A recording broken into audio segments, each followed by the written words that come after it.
Hey, everybody, welcome to Coastal Connection and Embrace the Power. We're with Dr. Lori Shemek today, and she is a rock star when it comes to health and fitness.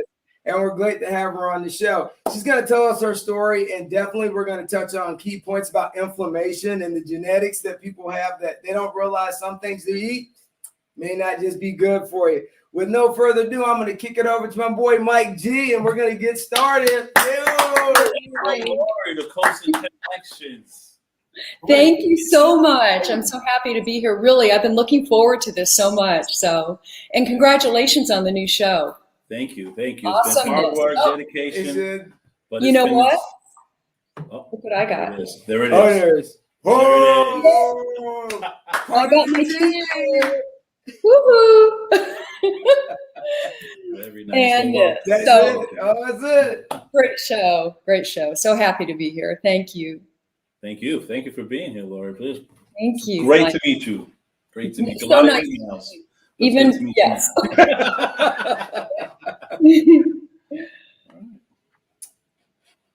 So now, where are we at, Vince? What is the first question we're going to reach? All right, we're going to reach out and say, hey, Lori, I want to know how you got into the business of health, because there was a great quote that I had. It was called, health is not valued until you get sick.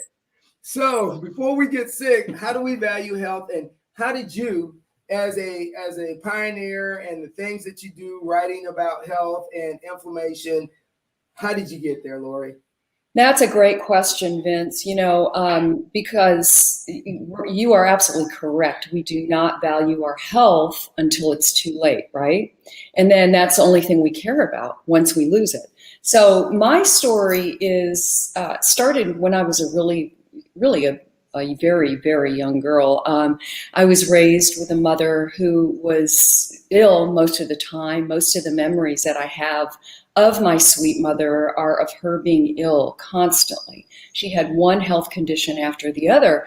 And, she had a lot of choices that she made that were not healthy for her. And so I underscore the word choice because we all are at choice. And sometimes we don't realize that the choices we're making are harmful. So it's really important to be educated, but always know there are other choices you can make. But her situation was very sad. She was almost obese, literally. She smoked a pack and a half of cigarettes a day. Wow. She was under chronic stress daily. You can imagine raising 3 very young children all on your own with no support. Her family was out of state. My father wasn't in the picture. And we had little money too, right? So we were struggling and she was struggling. And one thing led to another and her health began to deteriorate. And it's so interesting because I was very in tune to her health state and the things she was eating. And so I knew intuitively, even as a young girl, that she could make different choices. And I remember walking into her room, seeing her laying there suffering in the dark. And, and it really broke my heart as a young girl. But if I knew what I know now, then things would be different. She would probably still be alive with us today. So as my mother's health deteriorated, things just got worse and worse, and she died sadly at the very young age of 36. Leaving behind 3 young children with literally nowhere to go. And so we scrambled. My family scrambled to ensure that we were all taken care of, but we were never to live together again. We were all separated, my 2 younger brothers and I. And, and it's a sad situation because when we make choices that affect our health, it affects other people too. And so I remember my mother, because she was so sick, she couldn't nurture my younger brothers or take care of them most of the time. And most of the time that job was left to me. So I was cooking for them all the time and, playing mommy, if you will. And so one of their main dinners, for example, was eggs, always eggs, because that's one thing I knew how to The cook. poor man's meal, man. Now they both hate eggs to this day. But, it's just the way it goes. And anyway, so when I graduated from high school, I said to myself, I want to help other people, and I want other people to know that they have choice in life, because I felt so bad for my mother. She was on her own and didn't realize she could have done differently. And so that's what I did. So I went, I got my doctorate in psychology, and I worked at Family Outreach, which is a nonprofit for at-risk families, and counseled them, and then became vice president of the organization. But during this whole time, my interest, of course, is in health. I was always into health, reading books about nutrition and health and medicine, even when I was a little girl. And so I decided, after a long time with Family Outreach, that I would create my own company, because I saw firsthand what happens when you change people's diet. Wow. And my clients, they changed. Their motivation changed when I literally made them change what they were eating, because that's the first thing you should do no matter what, right? Because, and I can go into it later, but our gut health impacts how our mood, it impacts our energy level, it impacts how we view the world. And so that all starts with the types of foods that we're eating. And so I left there, I went back to school, yes I did, became a nutritionist, and I got my certification in life coaching, and all with the intent of creating my own company with my background in psychology called HealthWorks. And so that's what I've been doing ever since. That's interesting. I have a question. So it's all started with the psychology of how the mind works, and then you work yourself towards bettering the body as well. So you kind of combine two medical worlds. Yes, yeah. Made it into exactly. one, and which is pretty dynamic for one person. That's very nice. Well, thank you very much. Yeah, it's all interesting to me, all because I'm helping people in different ways, right?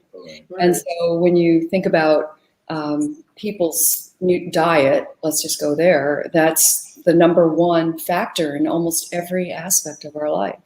Correct. Okay, yeah, and you started out with a book called Fat Burn, and then you moved over to your other book, Inflammation, where I started reading, and then that's when I reached out to you and it's asking you, because I had really never heard of fat inflammation until I got the book. I read your first book, but then I read this book, and it was like, wow, okay, I never thought, genetically that I would have issues with things and I couldn't lose weight. And it wasn't really because I wasn't working out, because I was already working out 5-6 days a week. It was the fact that my body wasn't processing certain foods anymore because I had changed over the years. So you kind of tell us about your book, and then kind of tell us about how people need to become more aware of, as their bodies change, how they need to be more aware of what they should be taking in eating wise as they get older. Yeah. So, one of the things that, to make it very simple for people, is what you need to do is focus on resolving inflammation in the body, protecting yourself from it, mitigating it, and then resolving it, right? And so one of the things that you can do is to eat an anti-inflammatory diet, and we can talk about what that is. But yes, there are, as you said, Vince, very special things that people are unaware of, such as the effect that certain foods have on your weight. And when you start to gain weight, then this becomes like an inflammation factory, sadly. And we've got, especially people, there's a certain threshold that we're all genetically equipped to handle of inflammation. It's different for everybody. Some people can gain weight and not have a lot of inflammation, but others can gain just a little bit of weight and up goes their inflammatory markers. But obese people absolutely have it. and they have an enormous amount of inflammation circulating in their body. And so the sad part about weight gain is that the inflammation, your fat cells are producing inflammatory molecules, and this inflammation, after this threshold, this individual threshold is met, begins to set up somewhere else in the body. And this is what causes illness, disease, faster aging, and weight gain. So that's what chronic low-grade inflammation will do. Wow. And it's you can't feel it unless you begin to feel the symptoms, right? Which take time to develop. All right, hold up. Somebody's got a question for you. Go ahead. We'll show it. There we go, guys. Hi, Vicki. So I'm an 8-year survivor of breast cancer. Carry the BRCA of 2 gen and have never recouped my energy since chemo.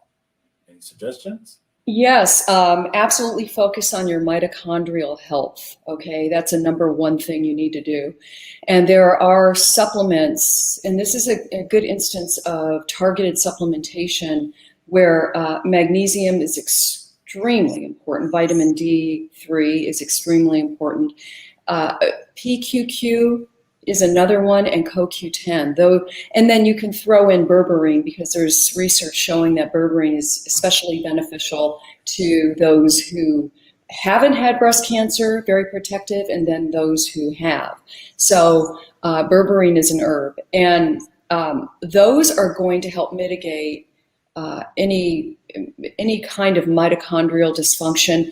And all mitochondria, what they do is create ATP, which is cellular energy, and that promotes less fatigue. So the more mitochondria you have, the healthier they are, the more energy you're going to have, the less weight you're going to carry, and overall you're going to have optimal health, because mitochondria really is where it's at in terms of cellular health. Wow, we're gonna need you to make sure you post a long list of all those terms, because we don't do public spelling. So Vicki, if you just feel free to contact me, and I'll send you the list of what I mentioned. Hey, run Lori's thing. So hey, Vic. Yeah, Lori says that you are allowed to, you can contact her, and guess what? She'll actually talk to you without no cost. If you talk to her on Twitter, on Instagram. Yeah. Lori answers people all the time about questions they have, and that she's just a rock star with just trying to make sure people are healthy and safe. Now, since you've touched on your book and you touched on, that was a great question, Vicki, by the way. Next thing we'd like to talk about is the new book that you got out. You know what I'm saying, Mike? Put it out there, man. Well, it's the ketogenic key, and I did it with I wrote it with my brilliant co-author, Steve Welch. And Steve and I, it took us probably almost a year and a half to write this book. It is packed and based on very quality research. And so there's a lot of quality information in there. And so it despite the title, the ketogenic key, it should have been named the ketosis key, because what the book is about is ketosis in different forms. Okay. So ketosis is the process of your liver creating BHB, for example, beta hydroxybutyrate, that the body uses for energy instead of glucose. And that ketone is very important in terms of optimizing our health, our energy, our brain health, heart health, weight, you name it. If you have a health wish list, getting into ketosis is it, okay? So slow aging, I like. Yes, I like that. Slower aging, you know about that, and longevity, and there are a lot of human studies now coming out about ketosis, and it's incredible. And even the recent studies with supplemental ketones, right? Because a lot of people used to poo-poo it back in the day, and now they're actually very serious about exogenous ketones, which is a supplement.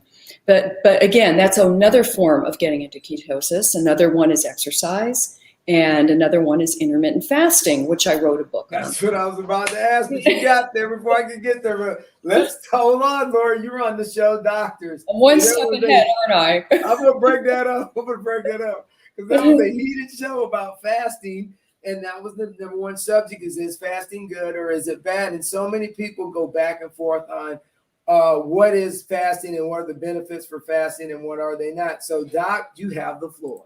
Oh, well, thank you. But yes, fasting is truly exceptionally beneficial to your health. And, a lot of people are afraid of it because they think they're starving, or they think, they can't live without food. They're going to pass out. And I don't know if either of you have tried it, but you absolutely do not. When you've been told not to eat for 12 hours before a blood test, that is right there an indication of, yes, you can get through 12 hours. And by the way, there's a lot of benefits in 12 hours of fasting. And it's even easier than you think because you're sleeping 8 hours of it, right? So if you... I didn't think about that. Yeah. So if you if you stop eating at 7, you can eat again at 7 in the morning. You 7 at night to 7 in the morning, and there you go. And it's, really a beneficial way to live your life. I do fasting every day. I don't do a lot. I don't do an excess amount. I'm a woman, and I recommend that women don't go, more than 18 hours a couple times a week. But 12 hours to 14 hours is very beneficial. So do you say a week, or do you do it? Okay, so do you do it like twice a week, 3 times a week? Yeah, so on the weekends, I'll do 16 to 18 hours. And every day during the week, I'll do 12 hours. And then when you combine that with healthful foods, foods that are nutrient rich, anti-inflammatory, then you are absolutely optimizing tools that are going to promote cellular health. And one of the things that intermittent fasting does is called autophagy. And autophagy is, it's kind of like cleaning up the junk in the cells, right? It's cellular housekeeping. And when you have that going on, you are rocking it, because we don't want a collection of junk in our cells or debris, right? We want fresh cells. And the same thing happens, mitophagy, with mitochondria that I was referring to earlier. We want brand new mitochondria, or at least remodeled mitochondria. And so this promotes more youthful cellular health. And you also, when you're fasting, promote you get rid of the senescent cells, which are sometimes called zombie cells, because these cells are they're dying essentially, but they're still there, and they're sending out a chemical message that there's inflammation going on. Inflammation. Yes. So I was reading some of the subject, and the massage part. Explain that. You said massage should be part of your everyday, or not every day, but have it in your schedule of life. It's not really luxury. It should be. Yeah, it's one of those. Because I feel like I need to. So you're right. Yeah, that's a really good point. Yeah, because massage is one way of reducing inflammation in the body. Even though people think of it as a luxury, it's really it's actually a really great way to resolve that inflammation. And if you do it regularly, protect against further inflammation in the body. Okay, I got one. Cal Myers just hit us up with, what are your thoughts on 1 meal a day, Lori? Oh, I think it's fantastic. I really do. My only issue with it, Kyle, is that I want you to get enough protein in your diet, right? And I want you to have enough muscle mass in your body. So it's sometimes hard for people to get enough muscle, and that's really your longevity organ. So what I recommend to people who do 1 meal a day is to add in some sort of, obviously protein-centric plate, plus some some protein powder, such as whey, for example, and creatine as well. Creatine's fantastic, and creatine it has recently been shown to be an essential nutrient in the body, and especially for those over 40, it helps mitigate the aging process, and it helps promote better brain health too for older people. Okay, so great question. So, all right, there's so much stuff on the market, Lori, and I saw you on the show on Fox Morning Show, right? And they had everything out in front of you, the cereal boxes from the Wheaties to the Cocoa Puffs to just all these different products that are processed. And then you have all these supplements that are all over the market. You know, as a consumer, and you're a health person, but just like a person like myself, if I am trying to optimize, is that's the word we're using, right? Optimize my health. How do I get there with so much variety? I actually like the 70s when I only had 3 choices in cereal. And, you know, I only had broccoli and Brussels sprouts, but go ahead. Yeah, so this is, okay, that's called the cereal mindset. So what I'd like to see you do is get rid of having to have cereal, right? So look for things outside of that, because that was, you know, for a lot of people, it's really hard to give up cereal. It really is. I mean, it's easy, it's quick, it's crunchy, it's sweet, or it's just something really, and it is delicious. I agree. But when you understand that it is really spiking that blood sugar for most people, and you really never really know what it's doing to your body until you get a continuous glucose monitor or CGM. That way you can literally see the readout of your blood sugar, because some people don't respond negatively in terms of blood sugar to certain foods, like white rice, for example. They just don't respond, or they can eat a banana and not have that blood sugar spike. But let's say generally, to be safe, think of other things to have for breakfast, for example. Yeah. And it's, you know, you have to go with the mindset too of ensuring that you surround yourself with make healthy choices so that it's easy for you. And if you do go to the grocery store, make sure you do your research about what you think you really need to get. Because I'm telling you, especially now that the holidays are coming up, the stores are packed with already, I saw it this morning, pies, cookies, cakes with, like, you know, fall leaves around them, and the pumpkins, and, you know, and the candies out there. So it's so important. I had to dodge off the sweet potato pie yesterday. I was in there and I was like, oh, about to have the show with Dr. Lori. Put the sweet potato pie back, Vincent. I put it back and I moped on down the aisle and went to the vegetable section and got me some. Oh, you're a good man. I'm impressed. That's really, very impressive. Yeah. So yeah, you know, and it's really just a mindset. And I always, you know, tell people that once you make that decision, follow through with it. Okay, and just say, you know, fill in the blank. What kind of person does this, right? Do I want to be, what kind of person, what kind of contract do I want to make? I don't want to put labels on that situation, but what kind of contract do I want with myself? And, you know, the saying about don't compete with anybody but yourself, this is a good way to look at it. And so when you read books that give you that information, and you listen to people who give you quality information about science-based information about what is important to choose at the grocery store, you know, you can make really much easier decisions, and it's going to benefit you greatly. Hey, Mike, what you got, man? I don't know, man. I like the massage one. The massage. Because I get massages, I get kinks in my back, and I see that it struggles with my energy. It struggles with my everyday. You know, yeah, it really does. You know, I'm reaching 43, and I'm noticing things. And I don't eat McDonald's. I don't do none of that stuff. You know, nothing against people who do, whatever. But I still feel like, I don't know, I'm getting beat up. I just feel the energy's not there from 35 to 43. And I also try to eat, you know, seafood, chickens, little red meat, you know, even though I like steak and stuff like that. But it's just, this is dynamic stuff right now.